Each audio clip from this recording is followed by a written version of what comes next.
Joining me right now, Dana Santos, who is a pro sports yoga coach. We've had her on a couple of times, and we're trying to teach you about yoga and all these wonderful things that can make our lives better. Today, we're going to talk about breathing.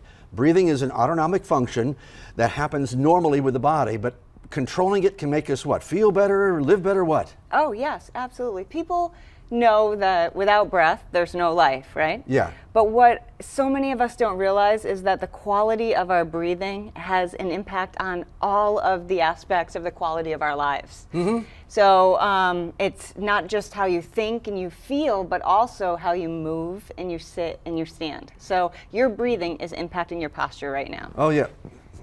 Yeah.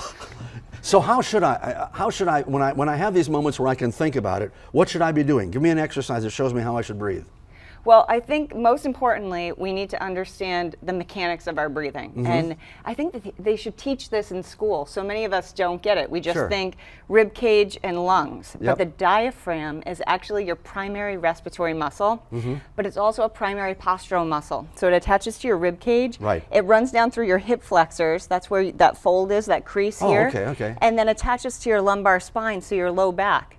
So that makes it a postural muscle as well. Okay. Now here's the thing, if you don't use it well as a breathing muscle, it gets to be a kind of angry postural muscle too, so it doesn't help you out there. Okay. All right, so the way that the diaphragm functions is, if you think about a plunger like in a syringe, when you pull it up, that sucks in the fluid. So the diaphragm, it flattens and goes down, and that would be what would pull in the air. And then unlike any other muscle in the body, to relax, it has to dome. But in order to dome, it needs a cage to do it. So this is the cool thing. So your rib cage, it splits right here. We all have this split. Yeah, The reason for that is that these ribs are designed to move.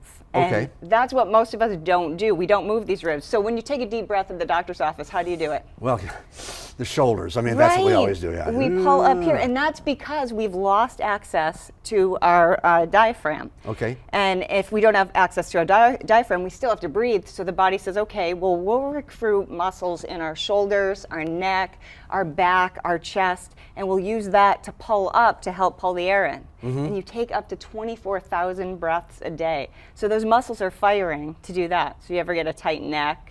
Ever? Tight chest, shoulders, okay, right? so give me an exercise because we're running out of time. Give me an exercise that I can do. So I told you about the split in the rib cage, right? And how the diaphragm works. So I'm going to put my hands on my ribs. Okay, hands on ribs. Drop the shoulder blades down.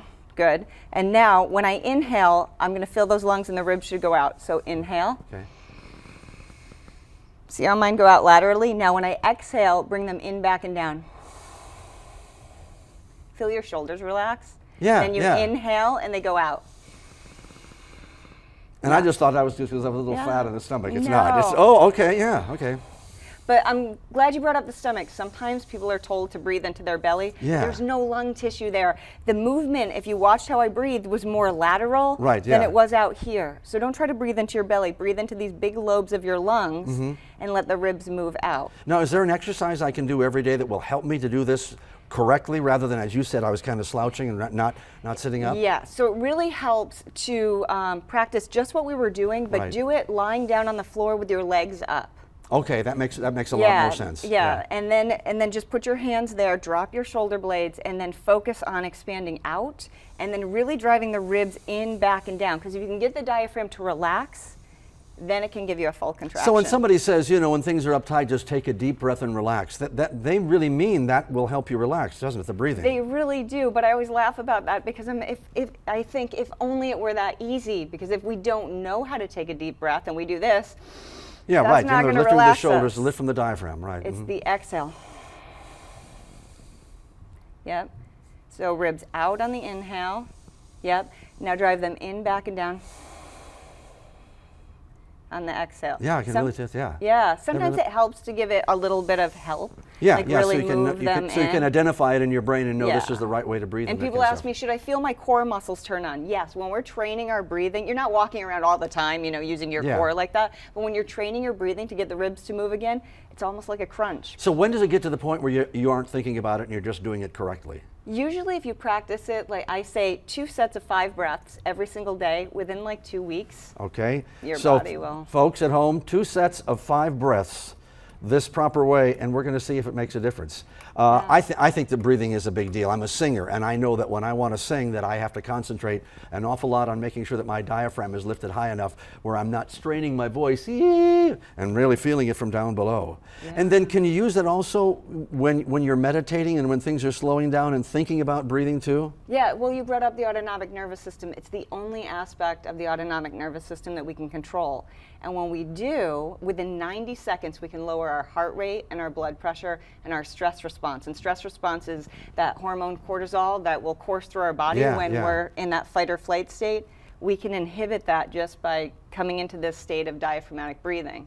And to do this right, people want to know, they've watched us do it. Where can they go for information to watch out? Actually, if they go to my website, mobilitymaker.com. Mobilitymaker.com. Yes, and I just released a 30-day Breathe Better to Move Better program. Oh, that's great. Yeah, so, and I give all the examples in videos, and I tell you exactly what you need to do every day. Okay, we'll try to make sure we put a link up on the C99 on Bay News 9. Dana, that's wonderful. You know, if we keep this up every other week or so, I'm going to know how to breathe, I'm going to know how to meditate, I'm going to be flexible and doing all the good things to keep my health in good shape. Oh, that's wonderful. Thank you, dear. Thank you.